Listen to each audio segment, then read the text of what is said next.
শিবিরই সবচেয়ে ভালো, এই কমেন্ট করার পর থেকেই ঢাবি অধ্যাপিকা শেহরিন আমিনকে নিয়ে সামাজিক যোগাযোগ মাধ্যমে চলছে ব্যাপক সমালোচনা। এরই মাঝে তিনি এবার সেই বিষয়টি ব্যাখ্যা করে একটি পোস্ট দিলেন।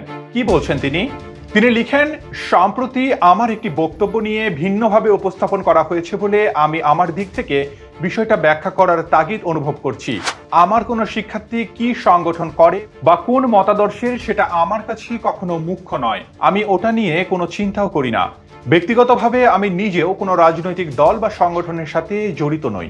তিনি আরও লিখেন, আমি আশা করব এবং সেই সাথে অনুরোধও যেন আমার কোনো বক্তব্যকে ভিন্নভাবে উপস্থাপন করা না হয়, কারণ একজনের লিখিত কমেন্ট, শব্দ, বক্তব্য চাইলেই যে কোনোভাবে উপস্থাপন করা যায়। আমি চাইব আমাকে যারা জানেন চেনেন তারা যেন বিভ্রান্ত না হয়। এই শেহরিন আমিনই বৈষম্য বিরোধী আন্দোলনে পুলিশের হাত থেকে আন্দোলনকারী ছাত্রদের বাঁচাতে গিয়ে পুলিশের হামলার শিকার হয়েছেন। মূলত সম্প্রতি ছাত্র শিবিরের ঢাবি শাখার সাংগঠনিক সম্পাদক মইনুদ্দিন খান এর একাডেমিক রেজাল্ট ঘিরে চলছিল নানা আলোচনা।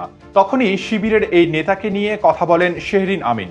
সামাজিক যোগাযোগ মাধ্যম ফেসবুকে দেওয়া একটি পোস্টের কমেন্টে গিয়ে তিনি এ মন্তব্য করেন, আমাদের ছাত্র মুহি যদি ঢাকা বিশ্ববিদ্যালয় শিবিরের সাংগঠনিক সম্পাদক হয়ে থাকে তাহলে আমি নির্দ্বিধায় বলতে পারি সেই শিবিরই সবচেয়ে ভালো।